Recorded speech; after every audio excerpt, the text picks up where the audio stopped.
अक्सर शहरों की तुलना ना कंक्रीट के जंगलों से की जाती है। मतलब वही ईंट, पत्थर, सड़कें और ऊंची ऊंची इमारतें। हाँ, बिल्कुल। एक बार जो नक्शा बन गया वो दशकों तक वैसा ही रहता है। लेकिन कुछ दुर्लभ पल ऐसे आते हैं जब कोई शहर ना, जब वो एक जीवित प्राणी की तरह बर्ताव करने लगता है। बिल्कुल, वो सांस लेता है, करवट बदलता है और अपनी पुरानी केचुली उतार कर ना एक बिल्कुल नया आकार ले लेता है। सही कहा आपने। तो आज के इस विस्तृत विश्लेषण में हमारे पास 2026 के अहमदाबाद रियल एस्टेट बाजार के कुछ बेहद दिलचस्प डेटा पॉइंट्स मौजूद हैं। हमारा मिशन आज ये डिकोड करना है कि कैसे एक शांत सा व्यापारिक शहर अचानक से देश भर के निवेशकों और पहली बार घर खरीदने वालों के लिए एक चुंबक बन गया है। ये एक बहुत ही सटीक अवलोकन है। मतलब जब भी रियल एस्टेट की बात होती है ना, तो आम धारणा यही रहती है कि ये एक बेहद सुस्त और धीमा बाजार है। हाँ, वो तो है। लेकिन जो नोट समाज देख रहे हैं वो एक बिल्कुल अलग ही कहानी बयां कर रहे हैं। ये महज कुछ नए प्रोजेक्ट्स के लॉन्च होने की बात नहीं है। ये एक ऐसे महान नगर की कहानी है जो एक साथ जनसांख्यिकीय, भौगोलिक और आर्थिक रूप से खुद को फिर से लिख रहा है। और जो लोग इस बदलाव को नहीं समझ रहे हैं ना, वो शायद कुछ बहुत बड़ा मिस कर रहे हैं। बिल्कुल, वो एक बहुत बड़े आर्थिक अवसर को अनदेखा कर रहे हैं। तो ठीक है, चलिए इसकी परतें खोलते हैं। स्रोत सामग्री में जिस एक शब्द ने मेरा सबसे ज्यादा ध्यान खींचा है वो है अफोर्डेबिलिटी या किफायतीपन। मतलब कागजों पर देखें तो 2026 में भी अहमदाबाद भारत का सबसे किफायती प्रमुख शहर बना हुआ है। लेकिन सिर्फ सस्ता कह देना तो काफी नहीं है ना।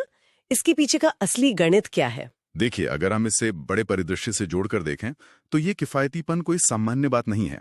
आंकड़े बताते हैं कि आज अहमदाबाद में औसत प्रॉपर्टी रेट लगभग 3120 रुपए प्रति वर्ग फुट है। ओके। अब जरा इस नंबर को दिमाग में रखिए और दूसरे बड़े महानगरों की तरफ देखिए। मुंबई के उपनगरों में एक सामान्य घर के लिए 15,000 से 20,000 रुपए प्रति वर्ग फुट तक चुकाने पड़ते हैं। बाप रे, तो बहुत ज्यादा है। हाँ, और बेंगलोर जो कभी पेशेवरों के लिए स्वर्ग माना जाता था, वहां भी प्रमुख इलाकों में दरें 8,000 से 12,000 रुपए के बीच हैं। इसका मतलब तो ये हुआ कि जिस कीमत पर मुंबई में एक ढंग की पार्किंग की जगह या एक बहुत ही छोटा सा कमरा मिलता है, उसी कीमत पर अहमदाबाद में एक पूरा परिवार एक अच्छे खासे घर में रह सकता है। सच में ये अंतर बहुत बड़ा है। तथ्य बिल्कुल यही बताते हैं। डेटा के अनुसार नरोल, ओधव या वस्त्राल जैसे क्षेत्रों में अगर कोई अपना पहला घर लेना चाहता है तो उसे 1,000 वर्ग फुट का एक बढ़िया 2 BHK अपार्टमेंट 30 से 40 लाख रुपए में मिल सकता है। वाह। और निश्चित रूप से सैटेलाइट या प्रहलाद नगर जैसे प्रीमियम इलाकों में ये रेट 9,500 से 13,500 रुपए तक जाता है। लेकिन फिर भी शुरुआत तो काफी कम से हो रही है। बिल्कुल, बाजार में प्रवेश करने की जो शुरुआती कीमत है वो एक आम वेतनभोगी इंसान की पहुंच के भीतर ही है।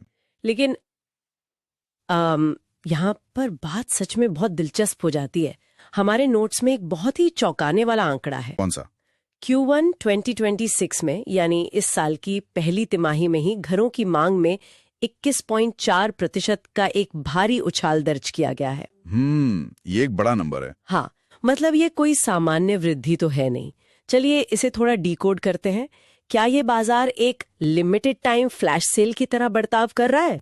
ऐसा लगता है जैसे सबको भनक लग गई है कि भाई ये सेल बहुत जल्द खत्म होने वाली है। ये जो आपने फ्लैश सेल वाली उपमा दी ना, ये आर्थिक नजरिए से एकदम सटीक बैठती है। बाजार की भाषा में हम इसे एग्रेसिव मार्केट अब्जॉर्प्शन कहते हैं। अच्छा। और ये जो 21.4% का उछाल है, ये हवा में नहीं आया है।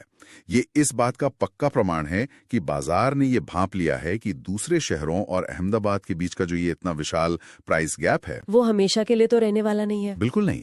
अनुमान बताते हैं कि 2028 तक यहाँ सालाना 10 से 15% की दर से मूल्य वृद्धि होगी। तो जो किफायतीपन की खिड़की आज पूरी तरह से खुली हुई है ना, वो असल में धीरे धीरे बंद हो रही है। और मुझे लगता है कि ये मांग केवल इस डर से नहीं बढ़ रही है कि चीजें महंगी हो जाएंगी। हाँ, वो भी है। क्योंकि मतलब कोई भी इंसान सिर्फ इसलिए लाखों रुपए नहीं लगा देता क्योंकि कोई चीज सस्ती है। वो तभी निवेश करता है जब उस जगह पर रहना आसान हो, सुविधाजनक हो। और यहीं पर शहर के भूगोल का सिकुड़ना एक बड़ी भूमिका निभा रहा है। एकदम सही कहा आपने। मांग के पीछे हमेशा एक ठोस इंफ्रास्ट्रक्चर का हाथ होता है। बिना कनेक्टिविटी के सस्ते घर तो सिर्फ दूर दराज के खाली पड़े खंडर बनकर रह जाते हैं। और शायद यही कारण है कि स्रोत सामग्री मेट्रो फेज 2 को इतने ज्यादा प्रमुखता देती है? जी। मतलब Q1 2026 में या 28.25 किलोमीटर लंबा नया मेट्रो कॉरिडोर चालू हो चुका है। मोटेरा, गांधीनगर और गिफ्ट सिटी अब सीधे जुड़ गए हैं।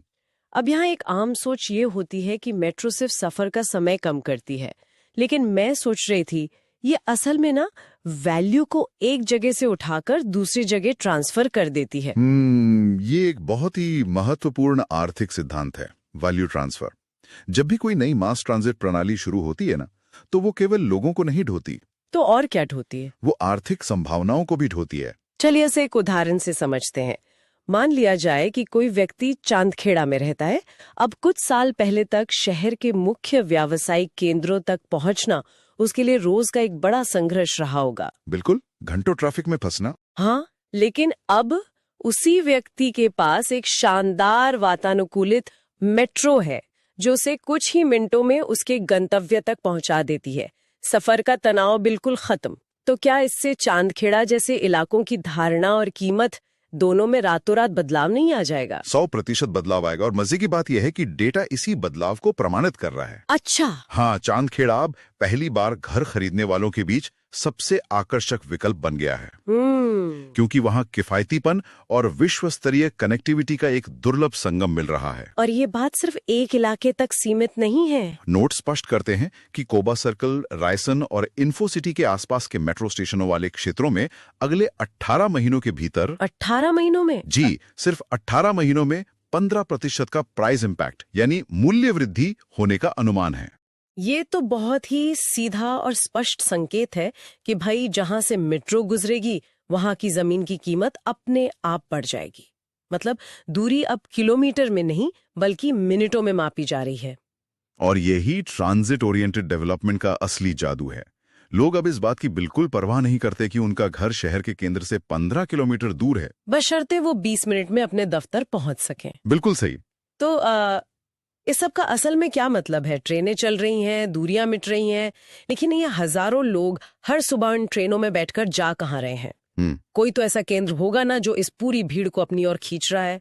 और यहीं पर एंट्री होती है गिफ्ट सिटी की, यानी Gujarat international finance tech city, जिसे इस पूरे रियल एस्टेट उछाल का असली धड़कता हुआ दिल कहा जा सकता है। लेकिन यहाँ एक छोटी सी उलझन है। क्या? गिफ्ट सिटी का नाम सुनकर ऐसा लगता है कि ये सिर्फ बैंकरों, फाइनेंस के दिग्गजों या टेक कंपनियों के कर्मचारियों के लिए ही है। अगर कोई व्यक्ति इन उद्योगों से बिल्कुल भी नहीं जुड़ा है, मान लीजिए कोई रिटेल में काम करता है या कोई टीचर है, तो उसे अपना घर चुनते समय इस गिफ्ट सिटी के बारे में क्यों सोचना चाहिए? यहाँ सबसे दिलचस्प बात यह है कि रोजगार का असर ना कभी भी एक अकेले उद्योग तक सीमित नहीं रहता। मतलब जब गिफ्ट सिटी जैसी जगह पर बड़ी बड़ी बहुराष्ट्रीय कंपनियां आती हैं, तो वो सिर्फ 10,000 सॉफ्टवेयर इंजीनियर या वित्तीय विश्लेषक लेकर नहीं आती। वो अपने साथ एक पूरी की पूरी अर्थव्यवस्था लाती हैं। उन 10,000 लोगों को खाने के लिए रेस्टोरेंट चाहिए, उनके बच्चों के लिए स्कूल चाहिए, बीमार पड़ने पर अस्पताल चाहिए, और वीकेंड्स के लिए मॉल भी चाहिए होंगे। बिल्कुल। तो एक हाई पेइंग नौकरी असल में अपने पीछे 5 और सहायक नौकरियां पैदा करती है। क्या बात है, ये तो एक पूरा चेन रिएक्शन है। एकदम। और इन सभी लोगों को रहने के लिए घर चाहिए। यही कारण है कि गैर टैक्स क्षेत्र के लोगों को भी इस बात की फिक्र होनी चाहिए कि शहर का आर्थिक केंद्र किस तरफ खिसक रहा है।